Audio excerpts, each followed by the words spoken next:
So, 16 weeks.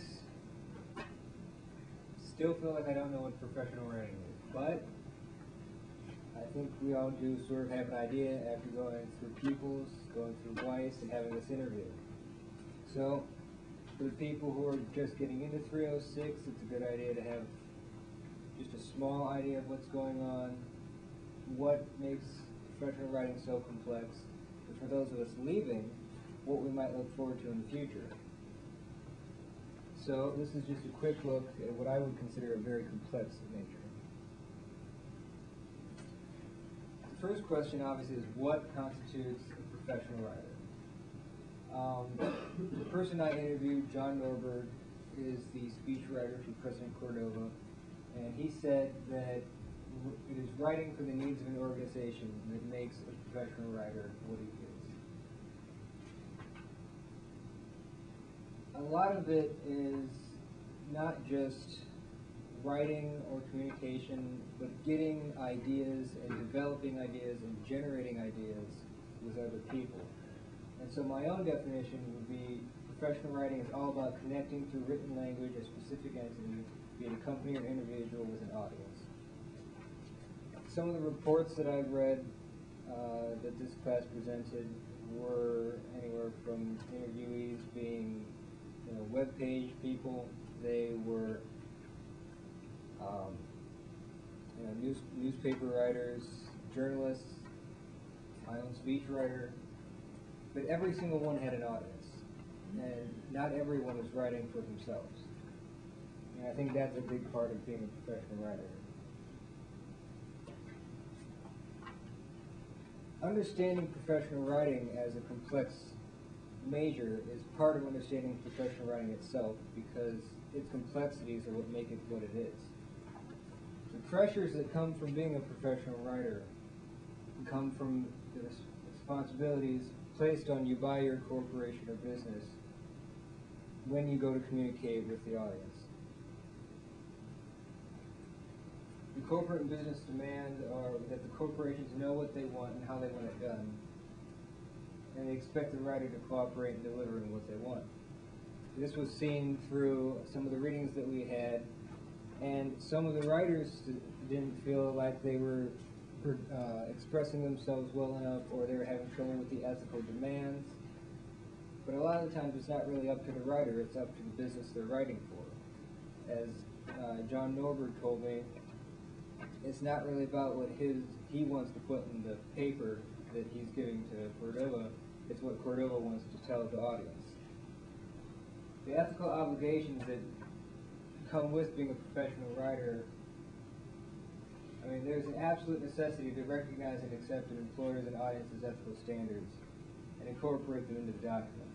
If you don't hold up to the ethical standards of writing a document for a corporation or an individual, there's a lot of legal ramifications, and there's a lot of personal ramifications where you might not be able to get another job because you've just broken the rules. Audience identification is one of the major things that I've seen everybody bring up, being able to communicate effectively with who they're trying to get across to. And something that needs to be kept in mind is that not everyone will react the same, as I'll show in a little bit. John also pointed out to me that multiple audiences are sometimes available, where in a speech you might have just the people sitting in the audience, but you might have the media and them going to go back and write columns about the paper, or even further than that, the people who read those columns and what they're going to think. And that all needs to be taken into consideration when you're writing.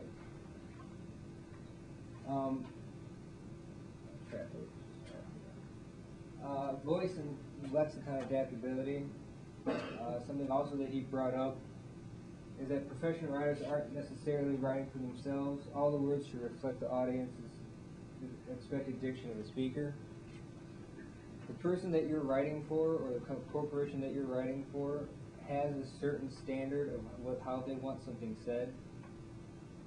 And like I said, it's not really up to you how you want to say it, it's how you're going to make what they want said in the ways that they want it said.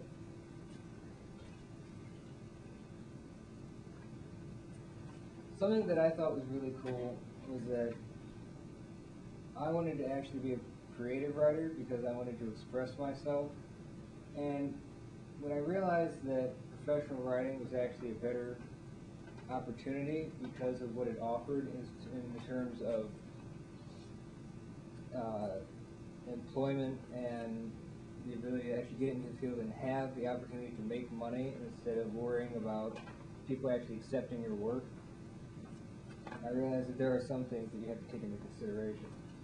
One of them is that not everybody can write, and most people, if they're honest, will tell you that. A lot of people that I've talked to have claimed that who aren't in liberal arts, who aren't in English, have said that, oh, anybody can write. That's not that big of a deal. Well, it is. 50% of American adults are unable to read in the 8th grade level. That means they can't write at that level either, which means that the people who are in professional writing truly are masters at what they do. And it doesn't necessarily have to be English. It just has to be they are masters of communication. The other reason I had the second quote is that it also brings into light the fact that you have to really recognize your audience. If 50% of American adults are unable to read at an 8th grade level, what you're writing, and if you're writing to 3 different audiences, you have to take that into account. If you're going to write for professional people from an academia, you also have to consider that what you're going to be writing might apply to these people too. And so you want to use your words carefully. Other issues are that every company that wants to expand has to have public relations. That means that professional writers will always have a job opportunity because everyone needs a professional writer.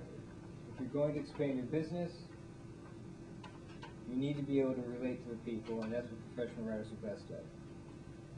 Professional writers are the bridge between the public and the private enterprise. We make the communication flow very well between people who want to get something across and the people who need to hear it. And we do it ethically, and we do it ethically. Because of this, professional writers are well respected and often well paid for their work. One of the biggest reasons I dropped creative writing was because I realized that you can still be creative and get paid well for being a professional writer. And again, they're looked upon as masters of communication and are expected to greatly improve the public image and written output of the businesses for whom they work. As a professional writer, you have the ability to change the very face value of the company that you're working for. The companies realize that, and that's why they make sure that you get paid well so that they look good when you do the writing for them.